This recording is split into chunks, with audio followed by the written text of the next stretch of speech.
Well, good afternoon and welcome to the very first episode of Lawrence Live.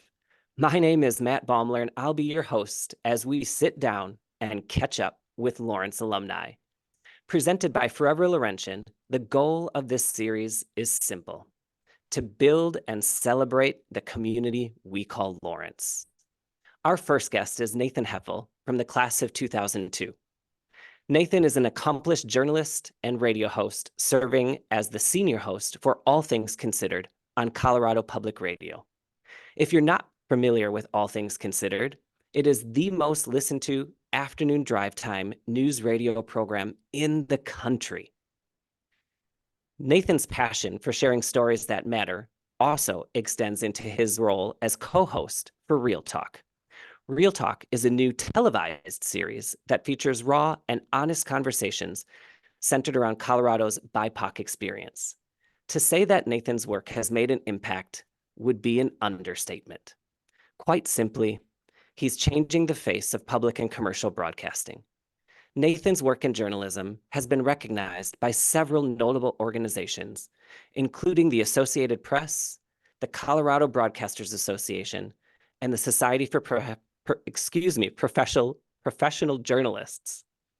When Nathan isn't covering these important stories, he's writing his own story with fellow Lawrence alum and husband Will and their beautiful daughter Maya. He's also the former vice president for the Denver Press Club and is currently serving on the board for heritage camps for adoptive families. Nathan, welcome to Lawrence Live. Oh, thank you so much. My goodness. Oh, that was quite the introduction. I appreciate that. Thank you. It is such a pleasure to have you join us for this very first episode, Nathan, and I'm excited to dive in and talk about your life after Lawrence. Before doing so, I do have one quick note for our audience. You're welcome to submit questions at any time during our program. To submit a question, please use Zoom's Q&A feature. Please note that we have disabled chat for this conversation. We will field your questions near the end of the episode. So Nathan, let's dive right in. Okay. From making the Colorado outdoors more accessible to food insecurity and systemic racism, you're covering some really important topics through Real Talk. Can you share a bit more about the vision behind this new and innovative program?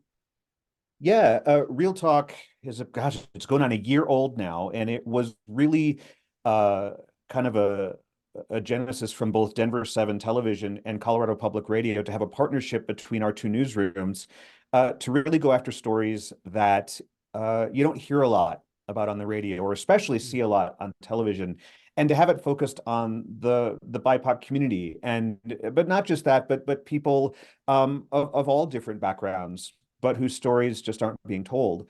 And so the collaboration that we did with Denver 7 and CPR News, became Real Talk. And it's such a fascinating show where we're doing television, but then we're also doing radio, and having that come together and how unique that is. And so you can hear the show on CPR News, but then also watch it on Denver 7 as well. And we're really lifting up stories, like you said, about systemic racism.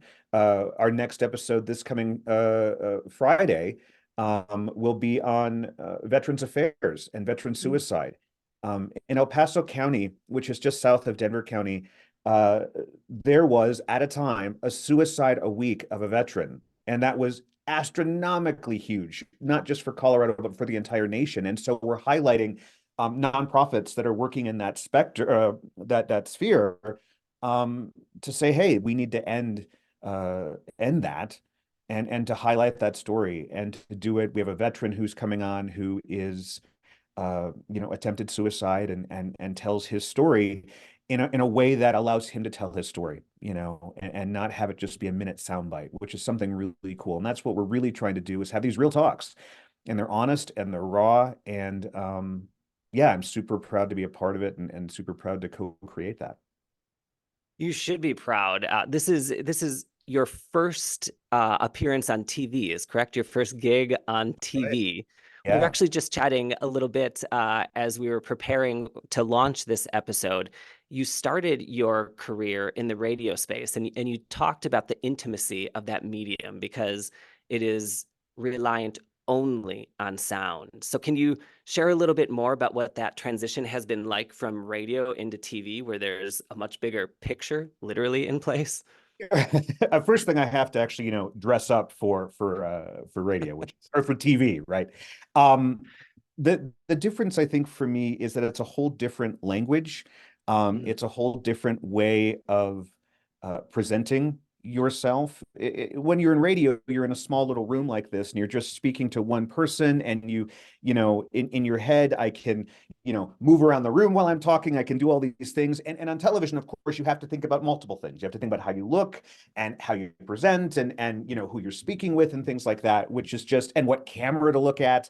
And if the makeup looks good on your face, stuff like that I never ever thought I'd be doing. But it's something that we do for television, but also in the sense transitioning a lot of the stuff I do for radio into television, right? It's the same thing, speaking to that one person out there who's watching and really making that connection with them and saying, hey, what we're doing here is important for you to listen to, and here's why. And making that connection with them to say, oh yeah, there is an important story that I need to listen to here, and making that connection now visually as well as audio. Great. Hey, thank you. I feel like you're sitting right across the table from me, even though I'm Oh, staring at a camera on my laptop. So I appreciate you helping keep me calm with this sage advice as well. If I get yeah. to back up maybe a little bit in your journey and reflect on your time at Lawrence, it's interesting to note that you majored in government, but I know that's not where your journey started, right? You came to Lawrence with the goal of pursuing a music education major through the conservatory, Yeah. and now you're in the field of journalism. So tell us a little bit more about the influences for these pivots and some of the challenges you might have faced along the way. I mean, that's what's so great about Lawrence. And I will sing the praises of Lawrence for as long as I can. Just the fact that just hearing that, the movements and the pivots and finding where I fit and finding where I felt the most comfortable. Yeah, I did come to Lawrence for a music major, and um that didn't work out for me for multiple reasons, which we can get into if you like. And then moving into government, where I felt more comfortable, and then having that the mentorship from people at Lawrence, Manu Aidenwala, Chung Do Ha, um, uh, all of the former Dean Truesdale, like all of these people that helped guide me through all of my transitions at Lawrence. Um, but I think it's the fact that Lawrence has this ability to teach you how to think and not just set you on one path, and to give you the opportunity to explore so many different facets of education, if that makes sense. And to give you those opportunities to say, you know what, this isn't going to work for me, so I'm going to move over here for a little bit. Well, this doesn't feel right either, so I'm going to move over here for a little bit. And that's, how I focused on getting into the government aspect of things. And then outside of that, uh, that didn't fit either. And so I moved into that, what you and I've talked about with that let squiggle after graduation. Yes. That Lawrence taught me how to pivot and to utilize my education, and to utilize my passion for thinking and learning new skills, to really make some big pivots, not just at Lawrence, but also in my life to end up here, if that makes sense. It does. You've certainly embraced the squiggle, and as part of that response, Nathan, you dropped some names of the greats, right? Manu Aidenwala, Chung Do Ha. But here's my opportunity to ask you to narrow it down to one. Who's the one member of this great community that made the greatest impact on your journey? Oh my gosh, that's a tough question because there are so many. Now you've got me a little stumped, but um, former Dean Hemwall, Marty Hemwall. I don't many people may know who she is. Yeah. She saw me kind of at the bottom of my time at Lawrence. Lawrence was a struggle for me, right? I wasn't that 4.0 student. I wasn't even the B student, right? But because of I had learning disabilities, so what she saw was someone who could excel in so many places, but was really struggling in some other places. And when things got really serious, she's like, "Why don't you come sit down? And why don't you tell me what's going on? with your life, and let's figure out how to get you through to graduation. And she reached out to teachers and professors and said, hey, let's think a little bit differently about how Nathan thinks and how he may approach testing and things like that, and really reset the professors that I just named and other members of the community to say, hey, this is a really bright kid, but something's not happening. And she really did help me graduate from Lawrence kind of by the skin of my teeth. And I'm forever grateful. And I tell her that whenever I see her, how important she was to my Lawrence education. And that's just one. President Warsh is another one. During the transition to formal group housing, I was with Phi Kappa Tau, the fraternity there, and to be able to have regular meetings with him and other members of Phi Kappa Tau, as well as the dean, the board of trustees, right? And for a student who is struggling academically, but then at the highest echelon of Lawrence leadership and having that, that stressful situation point, having President Warsh say, like, this kid's got something. He's got something, and I want to hear what he has to say, and to have that guidance from him saying, do what you do, and allowing me to be a part of those conversations as the university transitioned to formal group housing was invaluable, and I still use those lessons today. Wow. So your role with Phi Kappa Tau, and in fact, I know we have some of your brothers here on the call today, so that's really exciting. Thank you for joining us. You talked a good deal about those within the faculty and administration ranks helping to support your journey and to better your approach to learning. But what was the role and influence of this group of peers, Phi Kappa Tau, or your classmates in that journey? How did you navigate those challenges with your peer set? Yeah, and I think that's the cool thing about, what Phi Kappa Tau was at the time. It was a group of, they're my best friends, and they still are some of my closest friends. And I think having that stability in my life at that time was invaluable. And, I met my husband, William, in Phi Kappa Tau, right? Some of my closest friends, like Chuck Erickson, I think is on here today. He's one of my closest friends to this day. And we were there really at a time when being gay wasn't huge, right, at Lawrence, and then also being gay in a fraternity wasn't a big deal. And yet having the support of my fraternity brothers as I came out of the closet and met my husband and things like that, having them be there for me and to really embrace me and who I truly was and living my truth, was phenomenal. And I do love them dearly. They're, still one of my closest friends, some of my closest friends. That is heartwarming. You mentioned, so you came to Lawrence, you came out at I did. Lawrence. So that says to me there have been moments in your own journey where you've been uncomfortable sharing your own story, right? Prior to that moment of coming out. Yeah. How often do you find yourself reflecting back on those challenges? You're now a professional storyteller. So how do those reflections influence the way in which you approach telling stories today?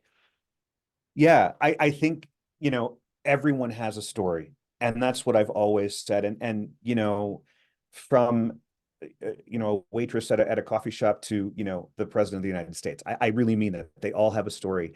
And so I think back on the ups and downs and the squiggle I've experienced, and I bring that, when I'm asking questions of people, no matter who they are. Because what I want to tell is a human story. No matter who you are, I want to hear, for lack of a better phrase, the real talk, right?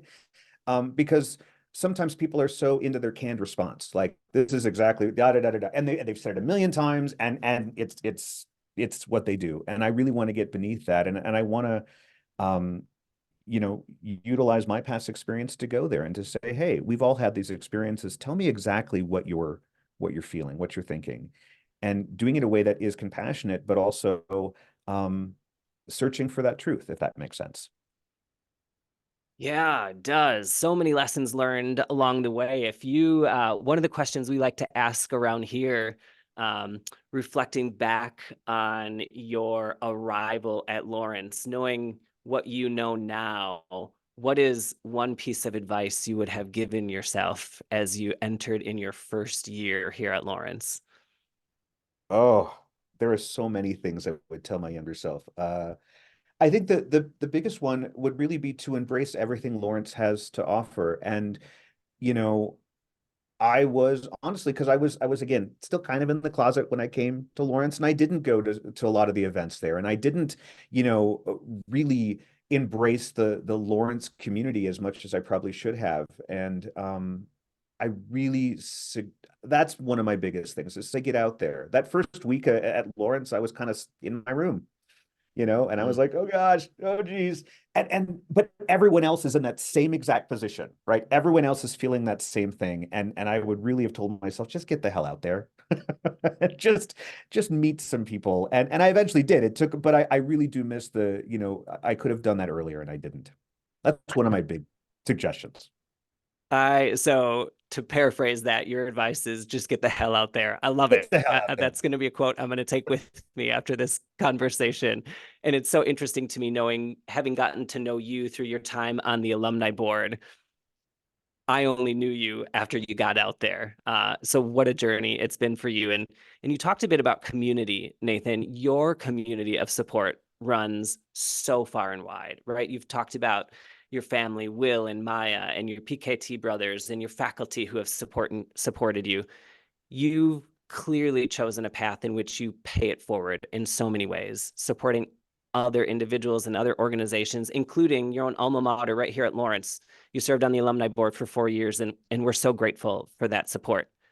On the more personal side, I was really excited to learn that you recently joined the board for heritage camps for adoptive families.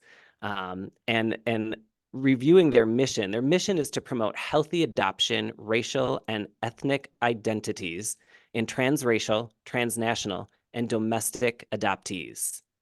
Tell me more about that mission and why it's so important to you. I think that, well, I was adopted myself, and that I am currently unpacking what that means to me, and how being adopted and having the name I have, Nathan Heffel, doesn't seem to match, me, right, in that sense. But also Maya was adopted. William and I adopted Maya after fostering her from birth. And so when heritage camps kind of came into my vision, I went to one of their camps and brought Maya along and William along, and it was a life-changing experience because we were with people who were just like us, right? There was no, well, where's her mom? Or there was no, you don't, you don't look like, you don't look like this, or like, all these questions that you typically get as a family out in the world. With these heritage camps, it's everyone together. It's everyone together with the same experience. They're adopted, or they're going through the process of adoption, or they're adult adoptees like I am, and having a core group of people who you just don't have to think about it. And it opened up Maya's eyes, and she's met this wonderful little girl out in Kansas City who is very similar to her, and they had such a great connection. And she can't wait to go back to the camp this year. And I wanted to pay that forward. I wanted to continue to bring people on board with these camps, and so that's why I chose to run for the board. Um, because there is so much more we can do to lift up adoption stories and to lift up as particularly adult adoptees who may feel a little bit lost in the world, having to be not quite this but not quite this, and to find that connection and to work through that together with people who are in the same boat is like I said, invaluable.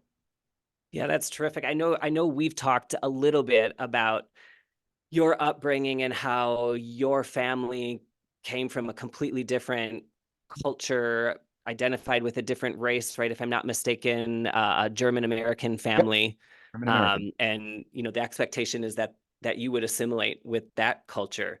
Right. And so that lesson is clearly inspiring, and that experience is inspiring your time on this board and the way in which you're raising Maya, which is so incredibly beautiful. Yeah, and the big thing back in the day, at least for my family, it was out of love. It wasn't out of spite. Like, I was a Heffel. I am a Heffel, and whatever that means, that is who I Yeah. am. German American. And I think that's changed now. And so Maya will always know that she's adopted. And if she chooses to find her birth mother or to get in contact, we're more than open to have those conversations, because that's just the way things are moving now. And I think to have that identity that she is who she is, um, because of all of her past history, is amazing. Yeah. Yeah. I love that. And she has her identity and a pride in that identity. You said Yes. you're proud of who you are, and that's so significant. You also need to know that we're proud of who you are too, Nathan. I can't transition without saying that. It's such an honor to call you a Laurentian and a fine member of this community. It Thank is 20 past the hour, so I'm going to transition us here into the Q&A portion of our episode. And so as a reminder, for our audience that's listening in on this conversation, please do submit your questions through the Q&A feature here in Zoom. The chat is disabled. We did also ask for or give the opportunity for people to share questions ahead of the episode. So I'll start with one of those. And Nathan, this is a terrific question. you. It's coming from a current student, Bergen Thorson, class of 2026. He was recently elected president of Sigma Phi Epsilon. So stepping into a leadership role with the fraternity, something that you can clearly Yeah. identify with. He's wondering what kind of advice you would give to someone like him who's starting or in a fraternity or student leadership position. Uh, I think the big thing that I learned is that it it it takes a bit to become acclimated to that leadership role, but clearly, your peers have chosen you for that role because you have qualities that they feel can support their mission. And I think finding good counsel, finding someone, either be a friend that's in the organization or without the organization, to chat with from time to time, because there may be some tough decisions you have to make. And I think having that counsel, someone who you can confide in, to kind of bounce ideas off of, is key. I had that in Phi Kappa Tau. I mean, I was the vice president, so I was essentially that confidant for the president, to have those distinct conversations with, and to be comfortable enough to really just be raw with that person, because your decisions are going to have, for some, a very long, a long period of time to they're gonna last. Your decisions will last a long time, is what I'm trying to say. Does that make sense? It does. I mean, you're building that element of trust in the Yes. relationships that you forge as a leader is so important. Yeah. Yep. Yeah. Yeah. A question here focused on your approach to what I would maybe call comprehensive or holistic journalism. We all have bias. Mhm. So, how do you work with your own biases to ensure you are taking a holistic approach to reporting, an approach that gives space and consideration to all sides of the story? Yeah, I think that's where journalism is today, right? Um, we are no longer just the cis white male with a hat that says press, smoking a cigarette at the Capitol. That is not who we are anymore. And I think, bringing your own story to that is what I try to do, especially in radio, when I am not afraid of who I am. I'm saying, yes, I'm a gay man, I am Latino, I am adopted, and that does inform who I am as a journalist, right? Now it's slightly different because I'm a host, right? So Yeah. I I, Yeah. I tell other people's stories, and I approach, the stories through other reporters. But that doesn't make a difference, I think. Um, and so understanding that you do have your own truth, and then equally understanding that everyone else has their own truth, and to bring that out in a way that that isn't shaping what they say, if that makes sense, but to simply bring that out of them in a way, that that maybe they don't know themselves, if that sense. They don't know how to project themselves forward in that. I'm losing my train of thought, so I apologize for that. But it's a really good question that journalists are grappling with. And I think the big thing is that we as journalists need to understand that we have our own truths and our own stories. And we can no longer say that we're purely, independent, and that's the wrong word, purely, uh, unbiased, I guess is my point to say that. But because we know that and because we name that, it allows us to be cognizant of that as we're telling those stories. Hopefully, in a long way, shape, or form, I pulled that question out a little bit, but that's what I'm thinking right now. I think you did. I appreciate that's a It's a heavy challenging question. it's a challenging question for a Yeah. journalist and anyone who is trying to do their research and seek all sides to a story or a challenge that they're grappling with in their own personal lives. So really appreciate you sharing your Yeah. truth and how you approach that kind of a situation. Yeah. We do have a shout out here, Nathan. Paige from the class of 17 is from Colorado. She Hi. grew up listening to CPR and was super excited to recognize your name and see you on this episode. So a little shout out from a fan. Hello. Um, Back on your career, what has Mm. been a defining moment for you in your career? Mm. The most recent one is that transition to television. It's a huge moment for me, and I'm really proud of the work that I'm doing in the TV sphere. I think from the radio side of things, it was, becoming a journalist at KUNC for Northern Colorado, and really kind of getting that hands-on view of what it's like to be a journalist, and it was something that I love to do. Um, I keep thinking back, there were massive floods over a decade ago now, I believe it is, in Colorado. And that's where I'm like, I'm a journalist. And it wasn't just telling these stories, it was literally saying, don't go down that road. It is flooded. Or, the helicopters are coming to pick you up now, get to this area.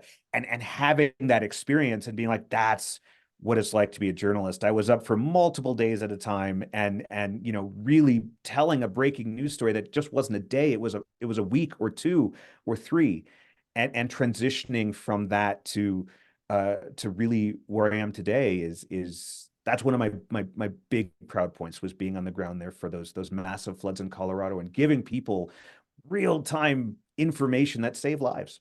Yeah, thank you. I Yeah. can't imagine doing that myself, Nathan. I think I would be anxiety ridden if I was that closely attached to that kind of news. So it's critical. So thank you for bringing it to us. Sure, sure, sure. We are getting near the end of this episode, and this has been so much fun. I really appreciate the opportunity to launch this series with you. We are going to set a tradition and close every episode with the same question. So, Nathan, what does it mean to you to be forever a Laurentian? I think it means to me that the bonds that I created at Lawrence, and the skills I learned and the people I still interact with from Lawrence will always be a part of me. And I think that's, no matter who we are as Laurentian, there are touch points that we can all focus back on. It could be the VR, it could be walking across Main Hall, it could be the convocations, it could be sitting in, the library late at night, or going to a fraternity party, right? All of these touch points, regardless if we had experience A or experience X, we all are connected that way. And whenever you see someone with a Lawrence shirt on, you're like, I know, right? And that's what it means to me, is that keeping those ties strong, keeping the friendships you made strong. And if you're a Laurentian that hasn't reached out to maybe a former classmate, do so. Go out and say like, hey, how are you? Let's get some coffee, because it's so important to continue those relationships and to continue to be proud of where you graduated from. Yeah. I love that. You mentioned wearing your shirt. I'm always Oh yeah. amazed. There's about 22,000 alumni across the globe, which in the grand scheme of things isn't an enormous community, right? It's pretty intimate. But I'm amazed. Anytime you wear a Lawrence t-shirt and board a plane, somebody Yeah. is going to point you out and call you over. It's an incredible community to be a I, part I of. wear my lanyard, my Lawrence lanyard. Whenever I'm at work, I've got my cup of coffee that has the, Lawrence logo on it. So I am a proud Laurentian, and I'm glad to say that to anyone who asks. I love it. Well, Nathan, thank you once again for sharing your time with us on our very first episode of this new series, Lawrence Live. We are beyond excited to see where this series takes us. And speaking of looking forward, we're thrilled to announce our next guest. Jismi Raju is a class of 2011 graduate. She's a current alumni board director and former women's fencer and posse student.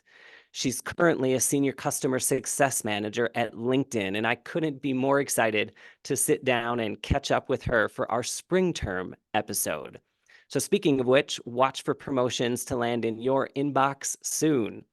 At this time, though, we're going to drop a link tree in our chat. And if you're like me and you don't really know what a link tree is, rest assured, it's an easy to use resource that provides you with links to things like upcoming events, alumni announcements, and our alumni directory. Perhaps most importantly, though, there is a link for you to share your story. Sharing your authentic story helps us to build community. It helps us to support current and future Laurentians, and it helps us to celebrate you. Thanks again for joining us for our first episode of Lawrence Live with Nathan Heffel. I'm your host, Matt Baumler, and I want to remind you that you're a student for 4 or 5 years, and you are forever a Laurentian. Thank you.